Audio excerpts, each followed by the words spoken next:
इसी प्रकार अन्य प्रसंगों को श्रवण करने के लिए महाराज श्री के एकमात्र अधिकृत ऑफिशियल यूट्यूब चैनल को सब्सक्राइब करके बेल आइकन को अवश्य दबा दें।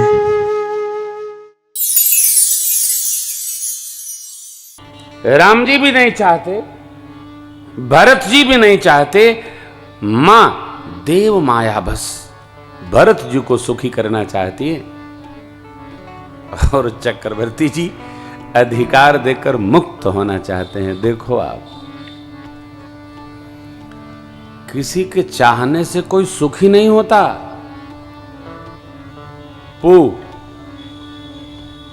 किसी के चाहने से कोई सुखी नहीं होता। मैं चाहूं कि आप सब लोग सुखी हो जाओ तो कोई सुखी होगा? यदि यहां ब्रह्मा जी ने सुख लिखा होगा तभी सुख मिलेगा।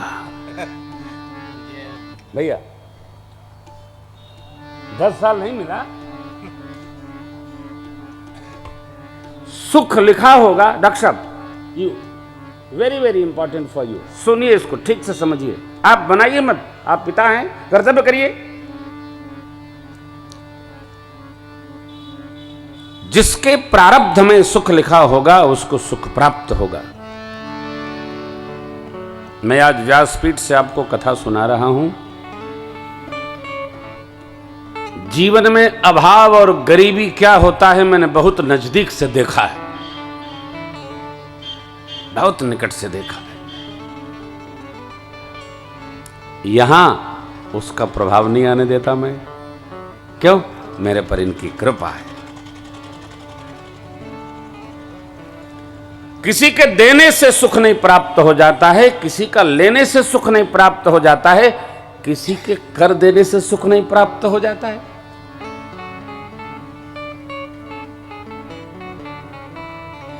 आपको एक कथा सुनाऊं। पति पत्नी गंगा नहा के आ रहे थे। मेरे बाबा विश्वनाथ माता जी के साथ पूरी धरती पर टहलने के लिए निकलते हैं कैलाश से। पूरी धरती पर जीव को देखने के लिए। मां अन्नपूर्णा है ना, देखती हैं किसको अन्न मिला किसको नहीं मिला, तो मां सबकी पूरा करती रहती हैं। घूम घूम अन्नपूर्णा मां सबको अन्न देती रहती हैं। तो उन दोनों को कांपते हुए हाड़ कपाने वाली सर्दी में गंगा नहा करके कि भगवान शिव कृपा करेंगे, गंगा जी कृपा करेंगे, हम भी संपन्न हो जाएंगे। देखा मां ने, तो मां होती है ना। मां का एक जो सबसे बड़ा सद्गुण है, वो अद्भुत है, वो है ममता। बेटा बेटी परिवार वाले कोई भी खटपट करें कुछ भी करें, लेकिन मां की ममता ऐसी होती है कि फिर वो और सबको मिट्टी डाल देती है, वो ध्यान नहीं रखती है। मां अन्नपूर्णा, ममता मई मां। मां ने देखा, बाबा देखिए ना, आपका नाम शिव शिव जप रहे हैं, अब कितने कष्ट में हैं।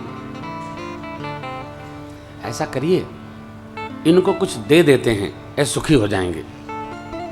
बाबा मुस्कुराए, बोले देवी बात तो बहुत अच्छी है, देना तो मैं भी चाहता हूं, लेकिन इनके भाग्य में वो जो 4 मुख वाले हैं उन्होंने कुछ लिखा ही नहीं है, अभी इनको करने दीजिए। अच्छा खैर छोड़िए, आप मेरे कहने से कुछ दे दीजिए। और माता ने जिद पकड़ लिया तो बाबा ने कहा ठीक है। एक सुंदर संकल्प से स्वर्ण की ईंट बाबा ने मार्ग में गिरा दी। आप देखिए, दोनों मार्ग में चले जा रहे थे, दोनों के चित्तों में क्या बात आई। अब चलो यहां से उस स्थान, वो जो द्वार है वहां तक की दूरी हम लोग आंख बंद करके चलेंगे, देखें कौन पहले पहुंच जाता है। उसी के बीच में ईंट गिरी पड़ी है। दोनों पति पत्नी आंख बंद करके एक दूसरे को ढूंढते वहां तक पहुंच गए और ईंट बीचे में रह गई। यदि यहां नहीं है तो न किसी के लेने से सुख होगा, न किसी के देने से सुख होगा। फिर सुख होगा कैसे? धर्माचरण से सुख बढ़ता है, सत्य आचरण से सुख बढ़ता है। सत्य पालन से सुख बढ़ता है, भगवत चरण में नमत रहने से सुख बढ़ता है, कर्तव्य करने से सुख बढ़ता है। जो सबके सुख की चिंता करता है वो कभी दुखी रह ही नहीं सकता, वो हमेशा सुखी रहता है। आएगा तो भी चलो हो गया, जय जय हो जाता है। माँ ने मांगा, प्रभु ने सुना, बड़ी अम्बा को कहा। क्या कहा? देखिए, भगवान कभी नकारात्मक नहीं सोचते। बड़ी अम्बा के पास गए, माँ ने पूछा, लाला कुछ मीठा खा लो, वो मुहूर्त कब है? अरे अवसर पाकर प्रभु ने कहा, माँ पिता दीन मोहि कानन राजो, जहाँ सब मोर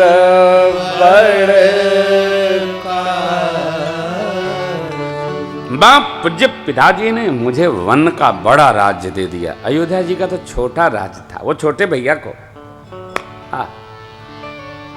सोच का अंतर है,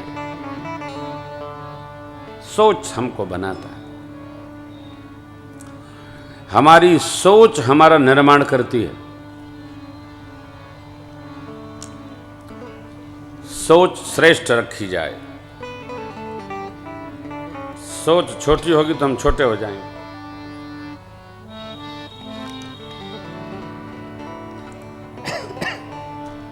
सोच बड़ी रखिए, बच्चों को कहिए सोच बड़ी रखो।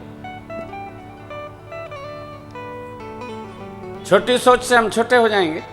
प्रभु ने कहा, मुझे वन का बड़ा राज्य मिला है मां, प्रसन्न मन से आज्ञा दीजिए, हम जाएं, लौट कर आएं।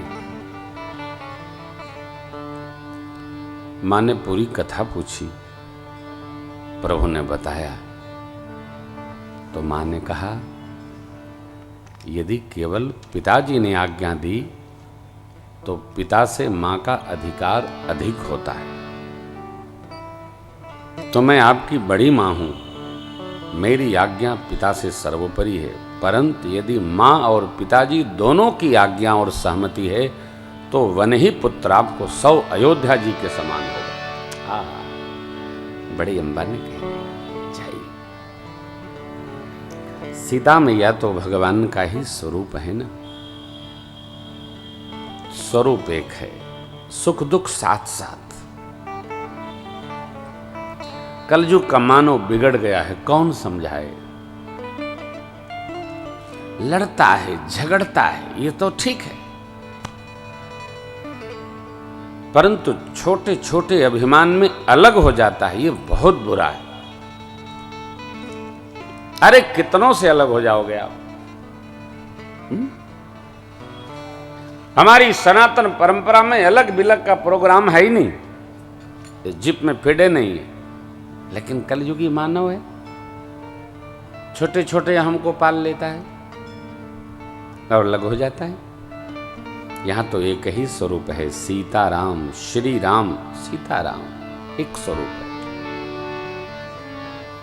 जैसे श्री राधा कृष्ण एक स्वरूप है, उसी प्रकार श्री सीताराम एक स्वरूप है, दो नहीं। लक्ष्मण भैया राम प्रिय, सकल जगत आधार। ये त्रिदेव बन के लिए तैयार हो गए।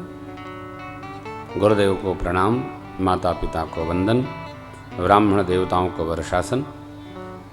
भेंट करके प्रभु चल पड़े, पूरी प्रजा भगवान के साथ चल पड़ी। क्यों? जहां राम जी वहीं अयोध्या। अवध की प्रजा राम जी को बहुत लाड करती है। हा हा। तमसा तट आया, सुमंत्र जी महाराज रथ लेकर भगवान को पहुंचाने गए। तमसा तट आया, भगवान ने सबको माया शक्ति से शयन करा दिया। सचिव जी से कहा, तातश्री रथ के चिन्ह को मारकर रथ आगे बढ़ाइए। यदि पूरी अवध की प्रजा साथ चलेगी तो हम वन कहाँ रहेंगे? हम कहाँ वन रहेंगे? हम तो अवध में ही रहेंगे। आपको स्मरण हो, भगवान को किसी ने वनवास दिया नहीं, मां ने तो वचन लिया, चक्रवर्ती जी ने वचन दिया, वचन लिया गया, दिया गया, भगवान ने वन स्वीकार कर लिया, किसी ने वनवास दिया नहीं।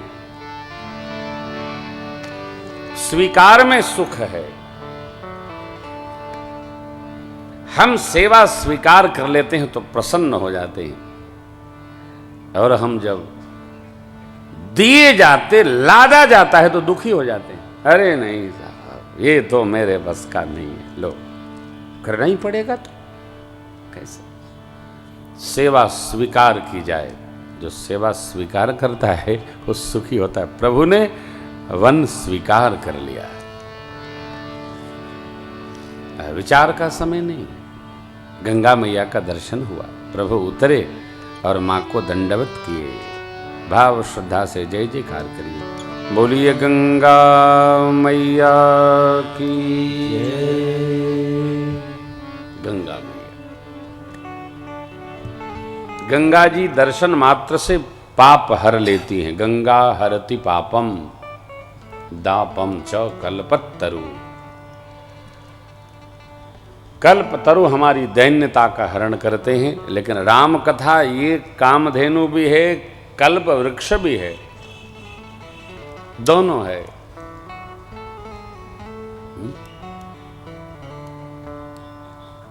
हमारे सचदेवा जी कल कह रहे थे ना, राम कथा सुर तरु की छाया, दुख भय दूर निकट जो आया। कहाँ गए?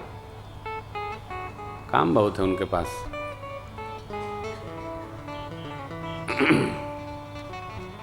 मंदिर में बहुत काम है, अथवा कहीं दूसरी जगह सत्संग शुरू करने गए होंगे। हाँ, वो पता नहीं जोनल क्या अधिकारी हैं, कोई वो महावीर दल के जोनल पदाधिकारी हैं। बहुत काम, हाँ अधिकारी लोगों के पास तो सेवा बहुत रहती है ना, अच्छी बात है, साधुवाद है मेरा।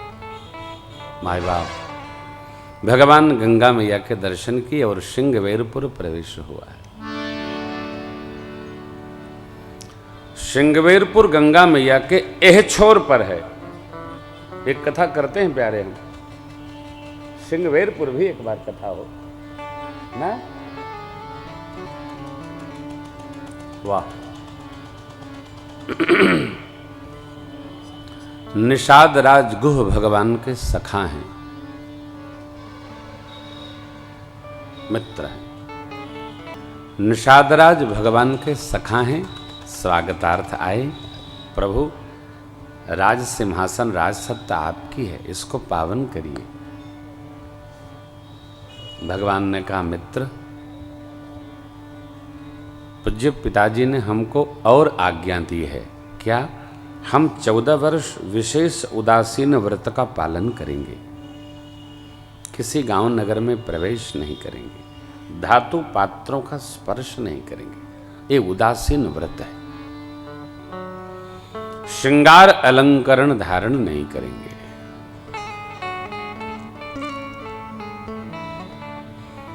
परमात्मा श्री राम के लिए कुसा की चटाई बनाई गई।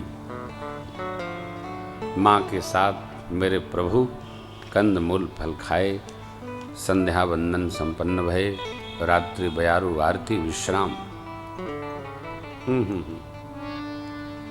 निषाद राज को भगवान को कुसा की चटाई पर सोते देख मोह हो गया। कहने लगे, कैकेयी जी ने क्या कर दिया? सुख के अवसर पर भगवान को दुख प्रदान किया। आहा, दिनकर कुल के वटवृक्ष के लिए कुल्हाड़ी हो गई माई। सारे जगत को दुख किया मैया ने। लक्ष्मण भैया को लगा ही तो इनको क्या हो गया। अरे भाई, आप कुंभ मेले जाएंगे, कई महात्मा लोग कांटों पर सोए रहते हैं। आपने देखा? कई लोग आग के गोले में बैठे रहते हैं।